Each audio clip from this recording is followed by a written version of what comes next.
Today I want to talk about setting goals. I had a system for how I set my goals this year, and I wanted to share that with you so that you can set your goals for the new year as well. The first thing that you want to do is set your big goals. I personally set 4 big goals for the year, but you can set as many as you like. And this is going to encompass everything that you want to do for the year. So what are the big things that you want to hit in your business this year? You're likely going to set an income goal, but you can also set a page view goal. I personally set one for my Etsy shop, and you can set maybe a content goal for how often you want to post content. And while you set these goals, you want to think about the bigger picture of your life and your business and what you want to hit in the next 2 years, in the next 3 years, in the next 5 years, so that you can kind of figure out where it is that you want to go. And you also want to consider personal goals as well, because maybe you want to quit your job and travel full time, or maybe you want to have extra time with your kids, or you want to pay off debt or hit a savings goal in the future. All of these goals that you set, personal and business, can align together. So for me, for example, I want to buy a house this year. So I need to set goals in my business that's going to make enough income so that I can in fact buy that house. I also want to pay off a lot of debt. So I have to consider my business income goals and how I'm going to make enough money to pay off debt. You want to set your goals high, but you also want to make sure they're attainable as well. And you want to try to make them specific so you know exactly what you're trying to do,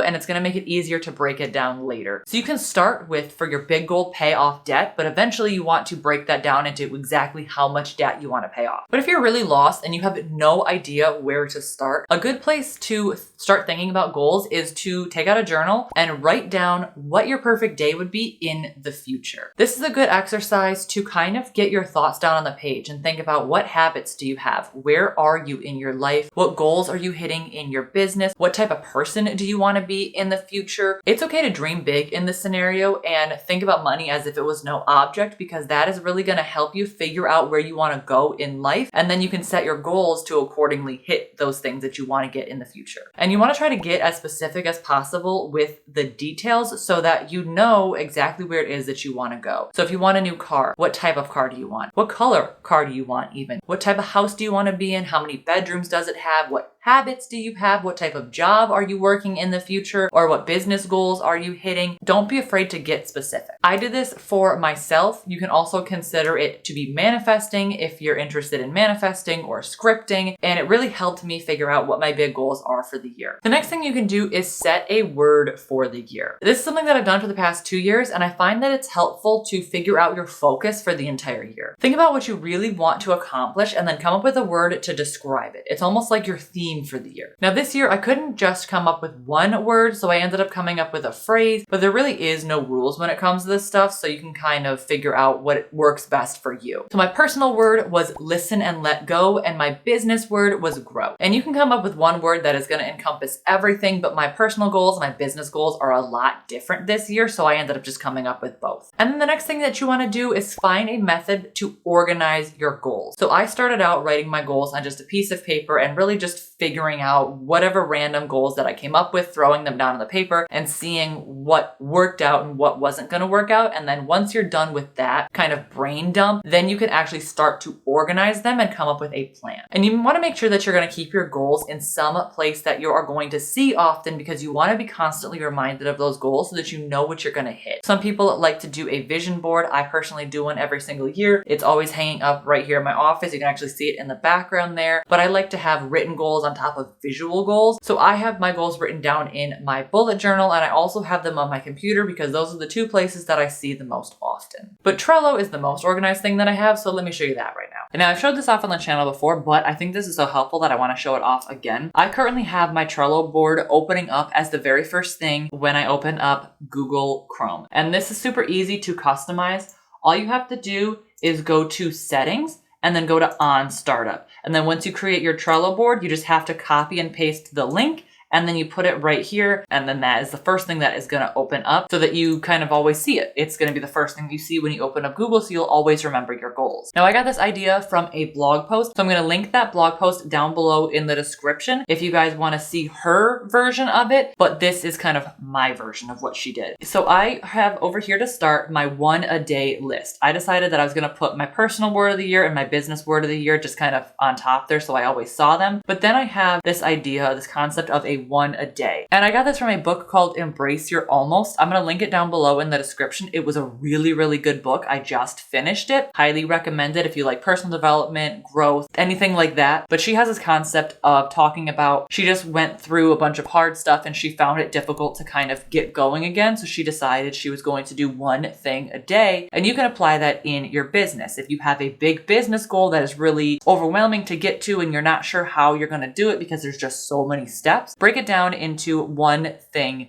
a day. And this also can be considered theming your days, which is another thing that I've tried in the past. It's essentially the same thing. So you can see I have a schedule for the one thing that I need to do every single day. The next thing that I have here is my top goals for 2023. And I also have these little things here that say yearly goals. And so the way that you get these is these are just covers. I created a cover in Canva and then you can upload a cover image and then you can choose that. I only did it for the yearly goals because while it's cute, it wastes a lot of time that I didn't need to worry about for the other ones. So that's how you put that in there. But I have a business goal, a life goal, a finance goal, and then a main content goal. And then I have my yearly goals breakdown. We're going to be talking about this a little bit in the video, but I basically have my main goals that are a breakdown of the yearly goals, and then I have goals that would be nice to hit, but I don't necessarily have to. And I have these little colors on them. These are labels. So I have labeled my labels like come originally like this, but you can actually put a label on them. So this is my main goal breakdown,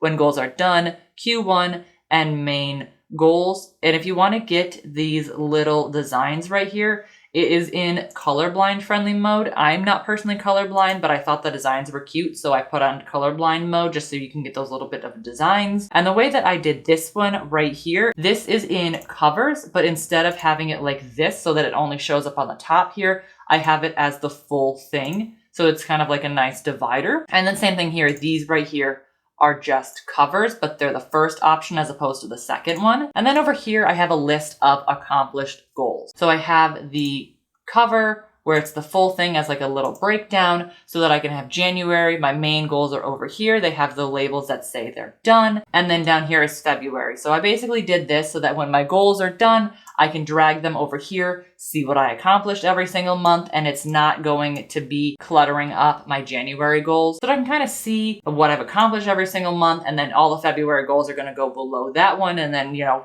with the months from there. So this is kind of what I have as a breakdown. At the end of the day, it doesn't really matter how you keep track of your goals or where you write them down, whether you want to do digital, you want to do physical, you want to do a vision board. Doesn't matter how you do it as long as you have some sort of organized way that you're going to consistently use. Step number 4 is to break down the big goals that you have. So as you saw on here, I have my yearly goals and then I have my goals breakdown in the next column. I also find it hard to plan out the entire year at once. So I just stick with planning out Q1. This is another thing that I learned from the book called Embrace Your Almost, because she talked about how she had her entire 2020 planned out, but a few personal things happened that had her rethinking her entire year. And then of course we know the world kind of shut down in 2020. So then she had to rethink her goals again. And it was almost like a waste of time to plan out your entire year because you don't know what's going to happen in a year. So I find it's easier to plan out the big goals, break them down, and then just plan out Q1, which if you're not familiar is just the first 3 months of the year. And that is a little bit easier than something big happening and then you have to redo your whole plan anyway. So for example, my big goals went from make $600 a month, and I broke that down into get 10K page views so that I can level up in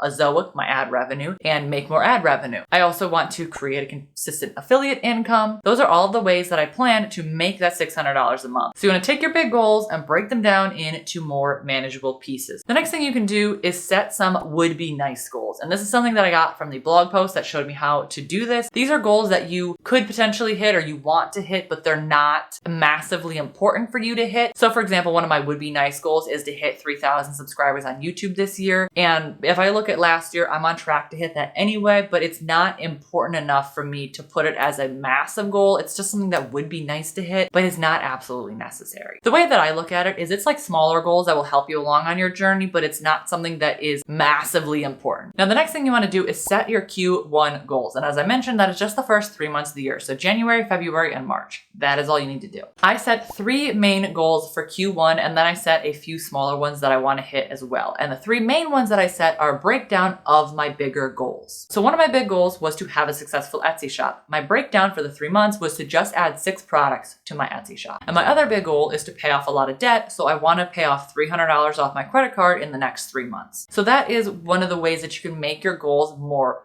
bite-sized, because like I said, just saying pay off debt really isn't helpful because you have absolutely no idea how much debt you can pay off. But I know that I can pay off $300 of my credit card in the next 3 months. That's only $100 a month. So we're even breaking it down even further as we go along into the Q1. All of your Q1 goals should align and break down with the bigger goals that you have for the year. And then, like I said, this is where I stop in terms of big planning because I have no idea what's going to happen in Q2 or if I'm even going to hit my Q1 goals. So I might need to adjust for Q2 in the future anyway. That's why I just stick with planning January goals next. I set 3 main goals in January and then other smaller goals that I want to hit. So you can see a little bit of a theme here where I set 3 to 4 main goals max for the year, 3 breakdown for Q1, and then 3 even broken down further for just January. So I went from create $600 a month to have a successful Etsy shop to add 6 products to my Etsy shop to just January where I want to add 2 products to my Etsy shop. Super easy way to break down all of your big goals to make them not seem so scary. And then once you are done planning out all of your goals, now you need to plan out your days. And one of the ways that you can do this is by doing your 1-a-day list or theming your days, which is what I have in my Trello calendar. Once you get done planning out all of your goals, they can look daunting and overwhelming still because you just look like you have so many things to do on your to-do list. But if you can just look at that and say, what is the one thing that I need to do today that is going to get me one step closer to that monthly goal? Because the only thing that you need to worry about at the end of the day is that monthly goal. But each day you need to make sure that you're moving closer to that main goal. And one of the things that I'm doing to make sure I hit my monthly goals is pick 1 to 3 things max that I want to do in a day, which is kind of my breakdown for the year. I've been doing 3 main goals for the month, year, week, whatever. So now I want to do that for my day as well. And this is going to make things seem a lot less daunting. So I hope that was helpful in breaking down your goals. And if you are interested in any more content from me, check out this video right here of how I organize and plan everything for my business. Make sure to like if you like and subscribe to my channel down below for more videos just like this. And I'll see you next time. Bye.